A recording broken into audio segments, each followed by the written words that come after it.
IFBB Pro Marco Rivera, and we are here today shooting for MD Latino as well as Betancourt Nutrition.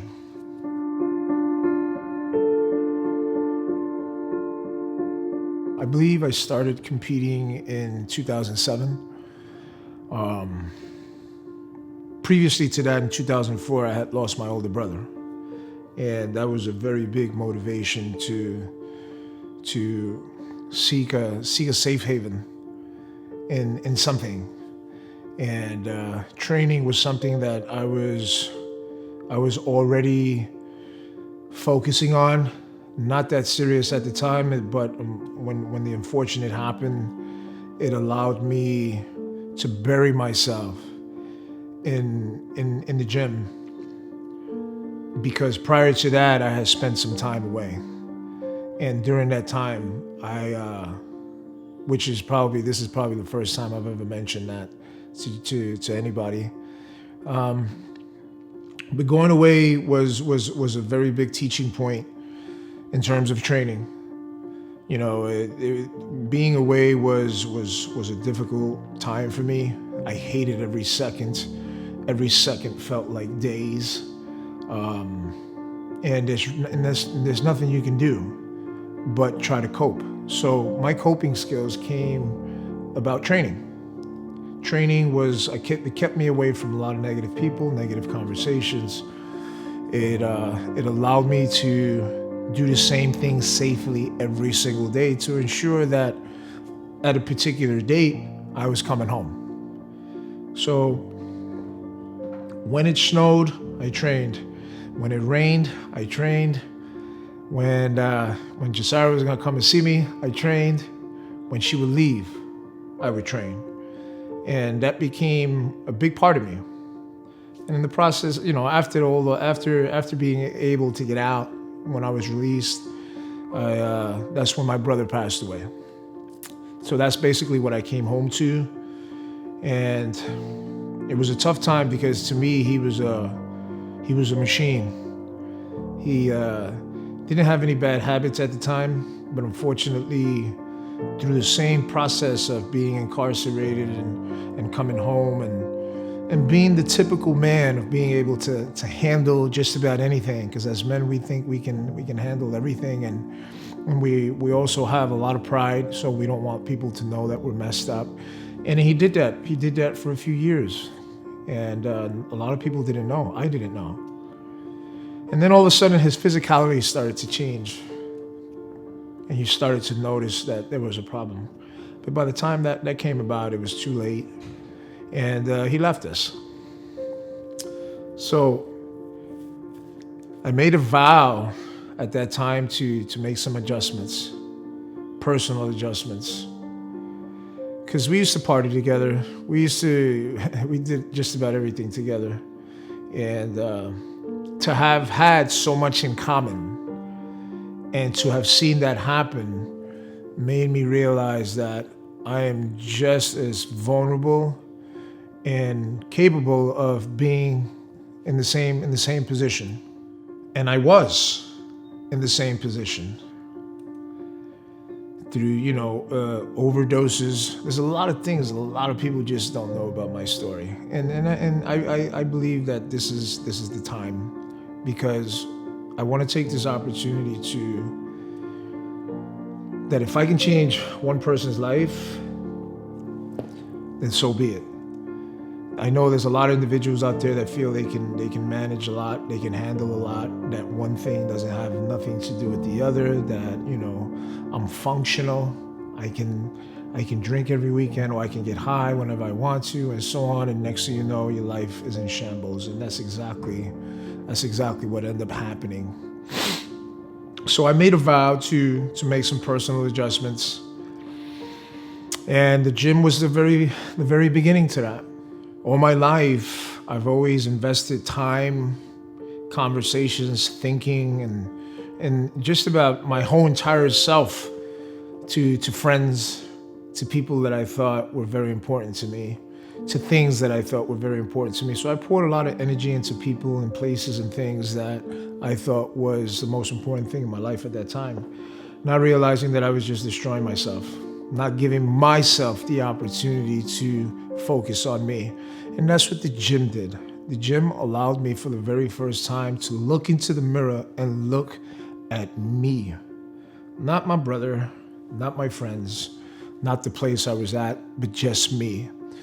And the adjustment started physically. As time went on, I realized that to adjust my physicality, I needed to adjust my mentality. I needed to adjust my thinking, because my thinking, everything I processed was what either kept me from going to the gym, from doing the right thing and doing the wrong thing, where my values were placed and my priorities. So a lot had to get rearranged. And it was hard, it was difficult, because there wasn't too many people I could sit down with and talk to about this. I had to kind of figure things out on my own. But I just always woke up every single day thinking, there's something more. I know that there's more, and this possibly just can't be it. So what I exercised was making sure that I wasn't going to break my routine. I wasn't going to allow myself to take myself energy and pour it into someone else or something else that I thought was more valuable than me. And it required a little selfishness. It required me to kind of, turn away from certain people, turn away from conversations. A lot of people cut me off. I cut off a lot of people because it was everywhere you go is the same song and dance. And to make these personal adjustments, you have to accept the fact that, there are people who are infectious for me, who are not good for me, because their priorities and their morals are not where mine are at. And if they're not, then chances are they're either gonna do what you do, or you're gonna end up doing what they do. And neither one of those, we just couldn't have it.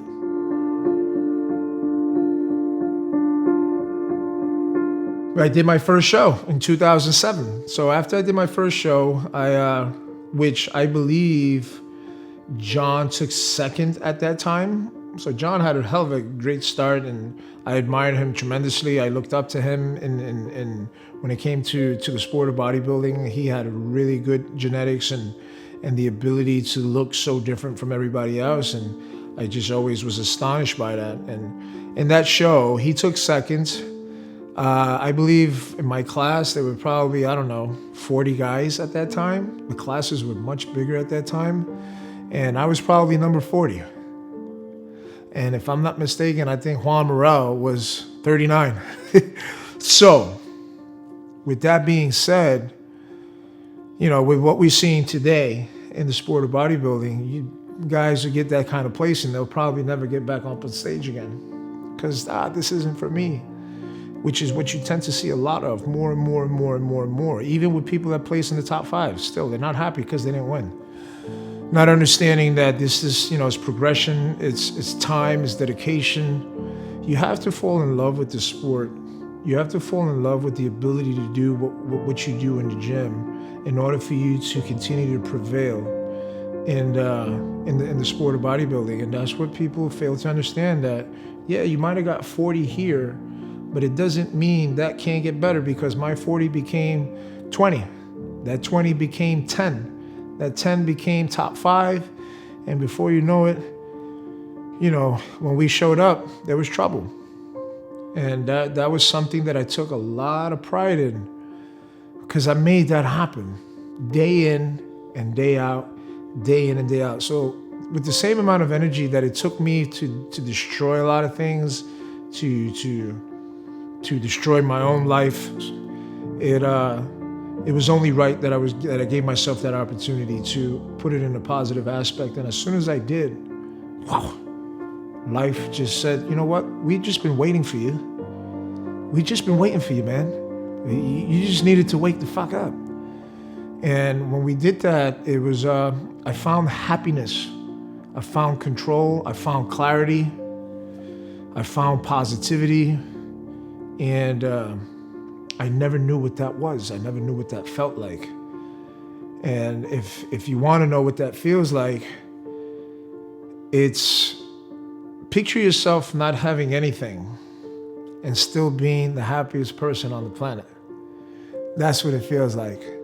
Because oftentimes we think we need these amazing cars, we need all this money, we need the lavish houses and the big jewelry and so on and so forth. And at the end of the day, no, you don't. No, you don't. It's nice to have, but it's not something you need. And what I needed was to have clarity. Because once the clarity set in, I understood that everything I've been chasing all my life, I didn't need.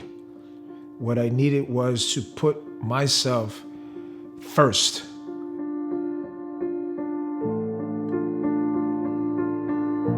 I wanted to have children for a very, very long time.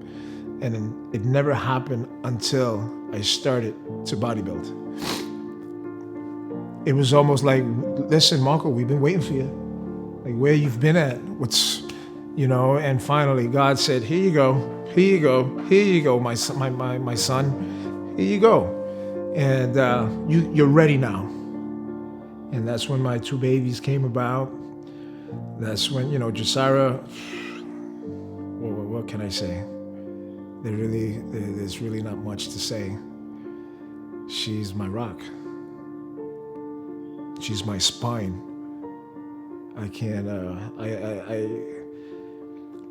again, the clarity, it allows you to feel and see things past a certain point that you can tell yourself, I'm gonna die with that woman. And I love every second that I'm going to be able to do that for. Because that woman for me has been, she was God sent. Literally, she was God sent. There's very few people in your life that you're gonna be able to close your eyes and say that person loves me.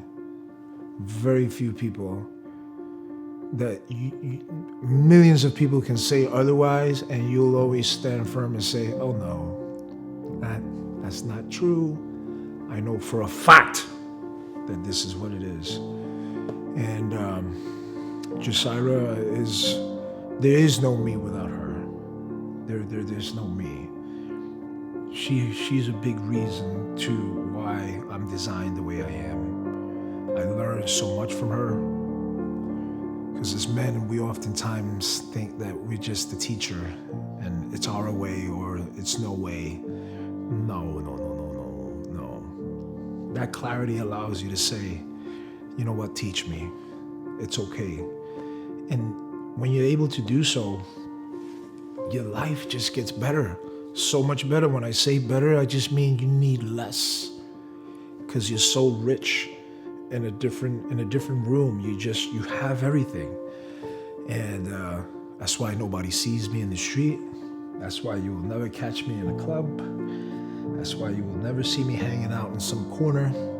And if you do, Yashaira standing next to me.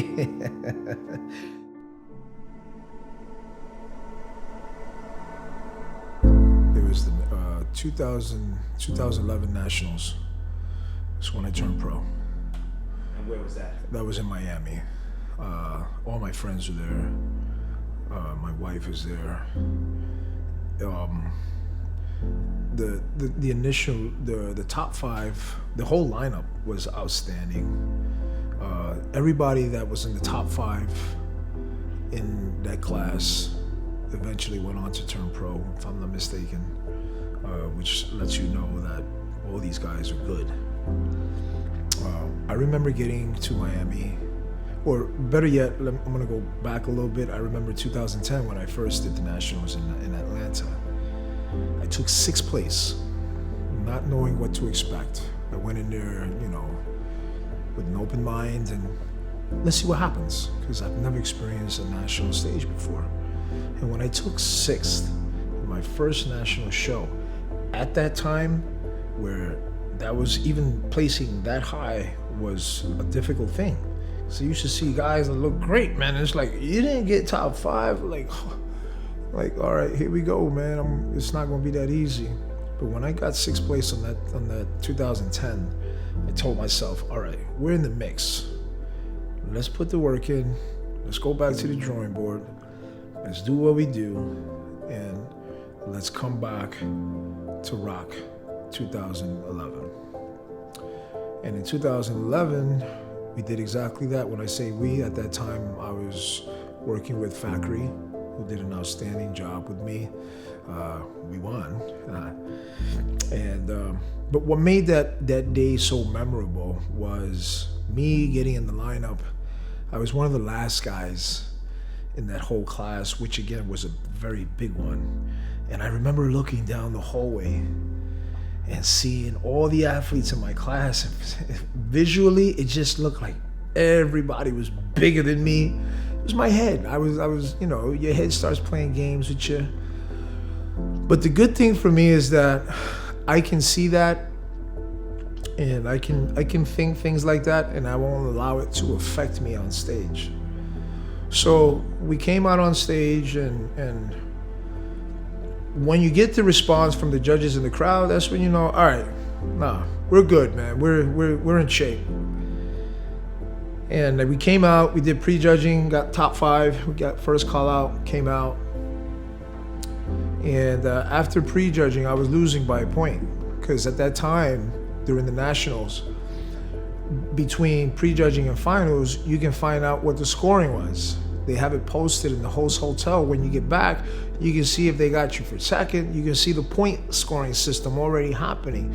So I saw that I was losing by a point, which is kind of discouraging, when you walk off and you think maybe not, I don't know, let's see. And then you go back and it's like, I'm losing by a point. Chances are when you're losing already, it's very, very difficult to get that back. So in the process of between prejudging and finals, everybody's carbing up. I dropped my carbs. I didn't have no carbs, which allowed me to get a little bit more tighter. And when we came back for finals, I had not mentally given up yet. I said, we're gonna have to fight this out. But during the finals, they rejudged it. They tapped the microphone. We're rejudging the scoring. And that's when I said, it's fucking on. It's on. My heart started pounding. I felt like I was going into a heavyweight championship fight, man. And the aggression came out. That's when I started really having a blast on stage, and I knew that I was the one losing by a point, so it was my point to get back. And when they set us to the side and they started calling out the top 5, and then they got to the second place winner, and they didn't call me, and I realized that I had won. It was a very, very special moment. The crowd went nuts. My friends, it wasn't just me. It was like everybody felt exactly what I was feeling, because how many times, or who gets that opportunity? How many times you see certain shows get rejudged? Is that the judges call based on what is it they see, and if they see things leveling out differently, they have the right to do so. And for them to have exercised that right with me at that time, me going back and not having the carbs and those things, like, it really told me, man, yo, you just made this happen. You know what I mean? It just happened. And it was seeing the fruits of my labor coming about. And as amateurs back then, your only dream is to get your IFBB Pro card. You see what people go through nowadays, they get so bent out, everybody's chasing that IFBB Pro card. So to have accomplished that was like me graduating from Harvard. Because where I come from and the things that I've been through, that was the biggest and most best thing I've ever done in my life, aside from meeting, marrying my wife. Winning that IFBB Pro card was such a big self-accomplishment, because nobody woke me up to go to the gym. Nobody forced me there. Nobody had to tell me, yo, you gotta do your cardio. No fucking body had to tell me anything. I got up and I got it done. And just so you know, I remember riding my bicycle, because that's all I had, back and forth from the gym. I would go food shopping, and you would see this big galoot on a mountain bike, middle of winter, okay, with shopping bags from Pathmark on each side, let alone my gym bag in the back, and riding through snow, because it was my only form of transportation. But I was humble. I was humbled to do that. But that's the foundation. How do you mess up having to do that every day?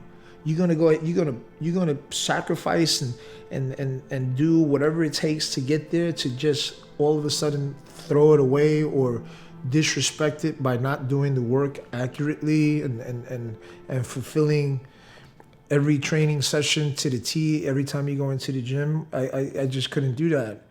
And we won the nationals, and for me that was the most amazing day of my life.